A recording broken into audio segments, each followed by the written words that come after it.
महाराष्ट्र में मंत्रिमंडल का विस्तार, 39 विधायकों ने मंत्री पद की शपथ ली। बीजेपी कोटे से 19, शिंदे गुट से 11 और अजीत गुट से 9 विधायक बने मंत्री। बीजेपी कोटे से चंद्रशेखर बावनकुले ने मंत्री पद की शपथ ली। महाराष्ट्र में बीजेपी का ओबीसी चेहरा है चंद्रशेखर। मराठा समाज के नेता राधाकृष्ण विखे पाटिल भी मंत्री बनाए गए।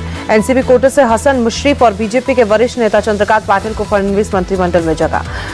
बीजेपी नेता गिरीश महाजन भी मंत्री बनाए गए। खानदेश रीजन के बड़े ओबीसी नेता हैं गिरीश महाजन। शिवसेना शिंदे गुट के नेता गुलाब राव पाटिल भी बने मंत्री। अजीत पवार गुट से धनंजय मुंडे मंत्री बनाए गए। पाली सीट से विधायक है धनंजय मुंडे। बीजेपी नेता मंगल प्रभात लोढ़ा भी मंत्री बनाए गए। शिवसेना गुट से उदय सामंत ने मंत्री पद की शपथ ली। बीजेपी नेता पंकजा मुंडे भी मंत्री बनाए गए। बीजेपी नेता आशीष शेलार मंत्रिमंडल में शामिल। अजीत गुट से अदिति तटकरे को भी मंत्रिमंडल में जगह। एनसीपी अजीत गुट से माणिक राव कोकाटे मंत्री बने। बीजेपी कोटे से जय कुमार गौरी भी मंत्री बने। महाराष्ट्र मंत्रिमंडल का नया फॉर्मूला तय। जो लोग आज मंत्री बनाए गए हैं उनका कार्यकाल 2.5 साल का होगा। 2.5 साल बाद फिर बदले जा सकते हैं मंत्री। महाराष्ट्र सरकार में मंत्री बनाए जाने पर संजय सिरसाट बोले, ऐसा लग रहा है कि आज 40 सालों की तपस्या का फल मिला। मंत्री शंभूराज देसाई बोले, महायुति की सरकार महाराष्ट्र को आगे ले जाएगी, अपने वादों को पूरा करेंगे। नीतीश राणे ने मंत्री बनाए जाने पर शीर्ष नेतृत्व का आभार जताया। कहा, मेरे जैसा युवा हिंदुत्व कार्यकर्ता को जिम्मेदारी दी। महाराष्ट्र मंत्रिमंडल में आरपीआई को जगह नहीं मिलने से रामदास आठवले मायूस हुए। कहा, दिल्ली में अमित शाह और जेपी नड्डा से मिलकर मंत्री पद की मांग करूंगा। महाराष्ट्र में कैबिनेट विस्तार के बाद कैबिनेट की पहली बैठक हुई। डिप्टी सीएम अजीत पवार बोले, 1-2 दिन में मंत्रालयों का बंटवारा हो जाएगा। अजीत पवार बोले, मंत्री पद की संख्या सीमित है, इसलिए जिन विधायकों को इस बार मौका नहीं मिला उन्हें आगे मौका मिलेगा। डिप्टी सीएम एकनाथ शिंदे बोले, सीएम फडणवीस पोर्टफोलियो का बंटवारा करेंगे। हमने चुनाव में एक टीम की तरह काम किया था। नागपुर में मुख्यमंत्री सचिवालय में लाडली बहना योजना की रंगोली बनाई गई। 5 कलाकारों ने 2 दिनों में 12x24 फीट आकार की ये रंगोली बनाई है। दिल्ली चुनाव के लिए आम आदमी पार्टी ने उम्मीदवारों की चौथी लिस्ट जारी की। 38 कैंडिडेटों के नामों का ऐलान। आप संयोजक अरविंद केजरीवाल नई दिल्ली से चुनाव लड़ेंगे। सीएम आतिशी को कालकाजी विधानसभा, सौरभ भारद्वाज को ग्रेटर कैलाश, दुर्गेश पाठक को राजेंद्र नगर, जर्नैल सिंह को तिलक नगर से आम आदमी पार्टी ने कैंडिडेट बनाया। आम आदमी पार्टी ने ओखला से अमानतुल्लाह खान, गोपाल राय को बाबरपुर से कुलदीप कुमार कुंडली को और सोमनाथ भारती को मालवीय नगर से कैंडिडेट बनाया। शकूर बस्ती से सत्येंद्र जैन, सदर बाजार से सोमदत्त, द्वारका से विनय मिश्रा और उत्तम नगर से मौजूदा विधायक नरेश बालियान की पत्नी पूजा बालियान को आम आदमी पार्टी ने कैंडिडेट बनाया। आपने रमेश पहलवान को कस्तूरबा नगर से कैंडिडेट बनाया। रमेश आज ही बीजेपी छोड़कर आम आदमी पार्टी में शामिल हुए हैं। आम आदमी पार्टी ने दिल्ली की सभी 70 विधानसभा सीटों पर कैंडिडेट उतारे हैं। संयोजक अरविंद केजरीवाल बोले, पार्टी पूरे आत्मविश्वास और तैयारी के साथ चुनाव लड़ रही है। अरविंद केजरीवाल ने बीजेपी पर निशाना साधा। कहा, उसके पास दिल्ली के लिए कोई विजन नहीं, ना उनके पास सीएम फेस और ना ही team. Delhi BJP chief Virendra Sachdeva ने केजरीवाल को जवाब दिया। कहा, बीजेपी का सीएम फेस उसका निशान कमल। वीरेंद्र सचदेवा ने आम आदमी पार्टी पर आरोप लगाया। कहा, वोट बैंक के लिए रोहिंग्यों और बांग्लादेशियों को बसाया। ग्रेटर कैलाश से आप कैंडिडेट सौरभ भारद्वाज बोले, इस बार भी दिल्ली की जनता आम आदमी पार्टी को जिताएगी। सौरभ भारद्वाज बोले, नई दिल्ली सीट से एक साधारण आदमी अरविंद केजरीवाल चुनाव लड़ रहे हैं। उनके खिलाफ 2 ऐसे उम्मीदवार हैं जिनकी अपनी कोई पहचान नहीं है। केजरीवाल के खिलाफ नई दिल्ली से कांग्रेस कैंडिडेट संदीप दीक्षित बोले, केजरीवाल के 10 साल के शासन में दिल्ली का पूरा सिस्टम ध्वस्त हो गया। संदीप दीक्षित ने कांग्रेस की रणनीति बताई। कहा, केजरीवाल से जनता नाराज है, उन्हें कांग्रेस के पक्ष में करना चाहिए। कांग्रेस नेता मुमताज पटेल बोली, अरविंद केजरीवाल सिर्फ विक्टिम कार्ड खेल रहे हैं। 10 साल के शासन में उनकी पार्टी ने सिर्फ बहाने बनाए। मुमताज पटेल बोली, दिल्ली की सभी सीटों पर कांग्रेस पार्टी पूरी ताकत से चुनाव लड़ेगी। बीजेपी सांसद बृजमोहन अग्रवाल बोले, दिल्ली में बीजेपी की सरकार बनेगी और केजरीवाल की पार्टी समाप्त हो जाएगी। दिल्ली की सीएम आतिशी ने केंद्र सरकार पर दिल्ली में अवैध रोहिंग्यों को बसाने का आरोप लगाया। कहा, दिल्ली सरकार और जनता को इससे अनजान रखा गया। सीएम आतिशी ने केंद्रीय मंत्री हरदीप पुरी के बयान का हवाला दिया। कहा, दिल्ली के गरीबों के लिए बक्करवाला में बने ईडब्ल्यूएस फ्लैट्स को अवैध रोहिंग्यों को रहने के लिए दिया गया। सीएम आतिशी ने गृह मंत्री अमित शाह से 2 मांग की है। बिना दिल्ली सरकार की अनुमति के किसी शरणार्थी को दिल्ली में ना बसाए और रोहिंग्या शरणार्थियों की लिस्ट दिल्ली सरकार, उपराज्यपाल और पुलिस को दे। हरदीप पुरी ने सीएम आतिशी के बयान का जवाब दिया। कहा, किसी अवैध रोहिंग्या और दिल्ली में फ्लैट नहीं दिया जाएगा। हरदीप पुरी के बयान पर सीएम आतिशी ने पलटवार किया। कहा, या तो वो पहले झूठ बोल रहे थे और या अब झूठ बोल रहे हैं। केंद्र सरकार की वजह से दिल्ली में रोहिंग्या बसे हैं। तेजस्वी यादव के माई बहन मान योजना पर डिप्टी सीएम सम्राट चौधरी बोले, जनता ने लालू यादव के 15 साल देखे हैं, जनता उनके परिवार को सत्ता नहीं देगी। तेजस्वी यादव की माई बहन मान योजना पर कांग्रेस सांसद अखिलेश प्रसाद सिंह बोले, पहले सरकार बनाने की लड़ाई लड़नी चाहिए। केंद्रीय मंत्री लल्लन सिंह ने तेजस्वी यादव से सवाल पूछा। तेजस्वी को बताया न चाहा कि उनके माता पिता ने बिहार के लिए क्या किया, बिहार में कितना विकास किया। ललन सिंह ने प्रियंका गांधी को भी जवाब दिया, कहा कांग्रेस ने संविधान की धज्जियां उड़ाई। कल संसद में पीएम ने कांग्रेस को आईना दिखाया। लोकसभा में पीएम के भाषण पर शिवसेना यूबीटी नेता संजय राउत बोले, पीएम भ्रष्टाचार पर जीरो टॉलरेंस की बात करते हैं, उन्हें सबसे पहले अजीत पवार को गठबंधन से बाहर निकालना चाहिए। संजय राउत बोले, पीएम अडानी को बर्दाश्त कर रहे हैं और भ्रष्टाचार के प्रति जीरो टॉलरेंस की बात करते हैं। कल और परसों राज्यसभा में संविधान पर चर्चा होगी। केंद्रीय मंत्री जेपी नड्डा चर्चा की शुरुआत करेंगे और गृह मंत्री अमित शाह चर्चा का जवाब देंगे। कल लोकसभा में वन नेशन वन इलेक्शन विधेयक पेश नहीं होगा। सरकार ने विधेयक की कॉपी सांसदों को भेजी है। यूपी के मंत्री ओपी राजभर बोले, विपक्ष सिर्फ विरोध करना जानता है, आजादी के बाद भी एक साथ चुनाव होते थे। बीएसपी चीफ मायावती ने विपक्षी दलों से वन नेशन वन इलेक्शन को सपोर्ट करने की अपील की, कहा इससे बिना रुकावट विकास के काम होंगे। मायावती ने कांग्रेस और सपा को सलाह दी, संसद में आरक्षण के मुद्दे पर दोनों पार्टियां चुप ही रहें तो अच्छा है। दोनों में प्रमोशन में SC/ST के रिजर्वेशन का विरोध किया है। यूपी कांग्रेस चीफ अजय राय ने मायावती को सलाह दी है, सड़कों पर आकर लड़ाई लड़े, तब पता चलेगा किस तरह का अत्याचार हो रहा है। कल से MP विधानसभा का शीतकालीन सत्र शुरू होगा। कांग्रेस पार्टी के हजारों कार्यकर्ता विधानसभा का घेराव करेंगे।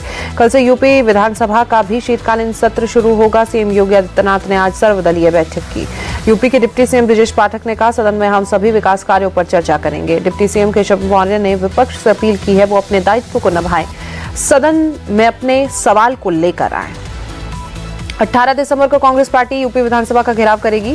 डिप्टी सीएम केशव मौर्य बोले, कांग्रेस को अपनी बात सदन में रखनी चाहिए। गृहमंत्री अमित शाह रायपुर में पुलिस परेड ग्राउंड पहुंचे, राष्ट्रपति पुलिस कलर अवार्ड में शामिल हुए। गृहमंत्री अमित शाह ने छत्तीसगढ़ पुलिस को देश की सबसे बहादुर पुलिस बताया, कहा राष्ट्रपति पुलिस कलर अवार्ड मिलना उनकी क्षमता और अदम्य साहस को बताता है। छत्तीसगढ़ की जनता को गृहमंत्री ने भरोसा दिया है, कहा 2026 तक प्रदेश को नक्सल मुक्त कर देंगे। पुलिस को इसमें बहुत सफलता भी मिली है। गृहमंत्री अमित शाह ने कहा, 1973 से जिन इलाकों में नक्सलियों का प्रभाव था, वहां आज सुरक्षा कर्मियों की मौत में 73% की कमी आई है। गृहमंत्री अमित शाह ने नक्सलियों से हथियार छोड़कर मुख्यधारा में शामिल होने की अपील की, कहा नक्सलियों के पुनर्वास की जिम्मेदारी सरकार की। छत्तीसगढ़ के मुख्यमंत्री विष्णुदेव साय का बयान, एंटी नक्सल ऑपरेशन में पुलिस को पिछले साल बहुत कामयाबी मिली, कई नक्सली सरेंडर कर मेन स्ट्रीम से लौट आए। जगदलपुर में सर्किट हाउस में अमित शाह ने आत्मसमर्पण करने वाले नक्सलियों से बातचीत की, कहा उनके विकास के लिए सरकार के पास व्यापक योजना। बस्तर में गृहमंत्री अमित शाह का बयान, यदि नक्सलवाद खत्म होता है तो कश्मीर से ज्यादा पर्यटक बस्तर में आएंगे। मां दंतेश्वरी ने बस्तर को दिया कुदरती सौंदर्य। जगदलपुर में बस्तर ओलंपिक में समापन पर बोले गृहमंत्री, बस्तर में पर्यटन को आगे बढ़ाने पर देंगे जोर, छोटे उद्योगों और कोऑपरेटिव प्रोजेक्ट्स को भी आगे बढ़ाया जाएगा। किसान नेताओं और केंद्र सरकार के बीच बातचीत की शुरुआत हुई। पंजाब के खन्नौरी बॉर्डर पर अनशन पर बैठे किसान नेता जगजीत सिंह डल्लेवाल से गृह मंत्रालय में निदेशक मयंक मिश्रा और पंजाब के DGP समेत कई अधिकारी मिले। डल्लेवाल से मुलाकात के बाद मयंक मिश्रा बोले, सुप्रीम कोर्ट के निर्देशों का पालन करते हुए किसान नेताओं से बात कर उनकी मांगों को सुना। पंजाब के DGP गौरव यादव बोले, जगजीत डल्लेवाल की जान बेशकीमती, हमने उनसे और उनके साथियों से अपील की है उनका उपचार किया जाए। हरियाणा से कांग्रेस विधायक विनेश फोगाट ने भी डल्लेवाल से मुलाकात की, कहा देश में इमरजेंसी जैसे हालात, सरकार को किसानों की समस्याओं का हल निकालना होगा। किसान नेता सरवन सिंह पंडेर की पंजाब की जनता से अपील, 18 दिसंबर को दोपहर 12 बजे से 3 बजे तक ट्रेनों के परिचालन को रोके। दिल्ली में आयोजित फ्यूचर अर्थ प्रोग्राम को केंद्रीय पर्यावरण मंत्री भूपेश यादव ने संबोधित किया, कहा जलवायु परिवर्तन के खिलाफ लड़ाई को भारत लीड कर रहा है। श्रीलंका के राष्ट्रपति अनुरा कुमारा दिल्ली आए, उनका 3 दिवसीय भारत दौरा। संबल में शिव और हनुमान मंदिर में पूजा हुई। 46 साल से बंद पड़े मंदिर को कल प्रशासन ने खुलवाया था। संबल के DM ने भारतीय पुरातत्व सर्वेक्षण विभाग को पत्र लिखा, मंदिर मूर्तियों और कुएं की कार्बन डेटिंग कराने की मांग की। CM योगी आदित्यनाथ ने सवाल पूछा, क्या संबल में प्रशासन ने रातों रात प्राचीन मंदिर बना दिया? क्या बजरंगबली की प्राचीन मूर्ति रातों रात आ गई? CM योगी ने सवाल उठाए, पूछा संबल के दरिंदों को आज तक सजा क्यों नहीं मिली? संबल के नरसंहार पर आज तक चर्चा क्यों नहीं हुई? CM योगी ने सपा और कांग्रेस पर निशाना साधा, कहा संविधान में चोरी से सेकुलर शब्द डालने वाले अयोध्या और काशी से विकास से परेशान है, अपने घर में शोक मना रहे हैं। संभल में सपा सांसद जियाउर रहमान वर्क ने सीएम योगी के बयान को ध्यान भटकाने वाला बताया। कहा, असली मुद्दा महंगाई और बेरोजगारी है। सीएम योगी के बयान पर बोले सपा सांसद अवधेश प्रसाद, उनके पास कोई काम नहीं, किसानों को खाद नहीं मिल रहा, युवा बेरोजगार है और वो सांप्रदायिकता बढ़ा रहे हैं। डिप्टी सीएम केशव प्रसाद मौर्य बोले, 4 दशक से बंद संबल में मंदिर खुलने से लोग खुश, ऐसे और धार्मिक स्थलों का पता लगाया जाएगा। मुंबई के दादर में हिंदू हित और राष्ट्रीय हित के लिए बजरंग दल का शौर्य संचलन हुआ। करीब 10,000 से अधिक कार्यकर्ता शामिल। ओडिशा के सीएम मोहन चरण मांझी के कोरापुट जिले के अलग अलग विभाग के अधिकारियों के साथ बैठक की। जिले के विकास कार्यों पर बात की गई। राजस्थान की जनता को सीएम केजरीवाल ने भरोसा दिया। कहा, विकसित राजस्थान के सपने को पूरा करेंगे। दिल्ली पुलिस की क्राइम ब्रांच ने दिल्ली गुवाहाटी सिगरेट सिंडिकेट का भांडाफोड़ किया। 66 लाख की सिगरेट के साथ 4 तस्करों को पकड़ा। अतुल सुभाष सुसाइड केस में बेंगलुरु पुलिस ने बड़ा एक्शन लिया। अतुल की पत्नी निकिता समेत 3 आरोपी गिरफ्तार। बेंगलुरु पुलिस ने अतुल की पत्नी निकिता सिंघानिया को गुरुग्राम से गिरफ्तार किया। आरोपी सास और साले को प्रयागराज से। पुलिस ने तीनों आरोपियों को बेंगलुरु कोर्ट में पेश किया। कोर्ट ने सभी आरोपियों को 14 दिन की न्यायिक हिरासत में भेजा। टीबी के बारे में जागरूकता बढ़ाने के लिए सांसदों का फ्रेंडली क्रिकेट मैच हुआ। लोकसभा स्पीकर 11 ने राज्यसभा चेयरमैन 11 को 73 रनों से हराया। लोकसभा सांसद मनोज तिवारी को super catch of the match का पुरस्कार दिया गया। वहीं मोहम्मद अजहरुद्दीन को सर्वश्रेष्ठ बल्लेबाज के रूप में सम्मानित किया गया। 28 जनवरी से 14 फरवरी तक नेशनल गेम्स 38वें नेशनल गेम्स की मेजबानी करेगा उत्तराखंड। लोगो जर्सी भी लॉन्च। गंगा की लहर और ब्रह्म कमल से सजी विशाल। सीएम पुष्कर सिंह धामी ने इसे उत्तराखंड के लिए बड़ी उपलब्धि बताया। कहा, इस बार राष्ट्रीय खेलों में उत्तराखंड की छाप दिखाई दे रही है। भारत और ऑस्ट्रेलिया के बीच तीसरे टेस्ट मैच के दूसरे दिन का खेल खत्म। ऑस्ट्रेलिया ने अपनी पहली पारी में 7 विकेट गंवाकर 405 रन बना लिए। मिचेल स्टार्क 7 रन और एलेक्स केरी 45 रन बनाकर नाबाद हैं। ट्रेविस हेड ने 152 रन और स्टीव स्मिथ ने 101 रन की पारी खेली है। स्मिथ ने अपने टेस्ट करियर का 33वां शतक जड़ा। भारत के खिलाफ इंटरनेशनल क्रिकेट में 15वां शतक जड़कर रिकी पॉन्टिंग को पीछे छोड़ दिया। अपने प्रदर्शन पर स्टीव स्मिथ बोले, पिछले 3 साल मेरे करियर के लिए सबसे कठिन दौर था। भारतीय गेंदबाज जसप्रीत बुमराह ने 5 विकेट लिए। नीतीश रेड्डी और मोहम्मद सिराज ने 1-1 विकेट झटका। प्रसिद्ध तबला वादक जाकिर हुसैन का अमेरिका में इलाज चल रहा है। पिछले हफ्ते हार्ट में दिक्कत आई थी।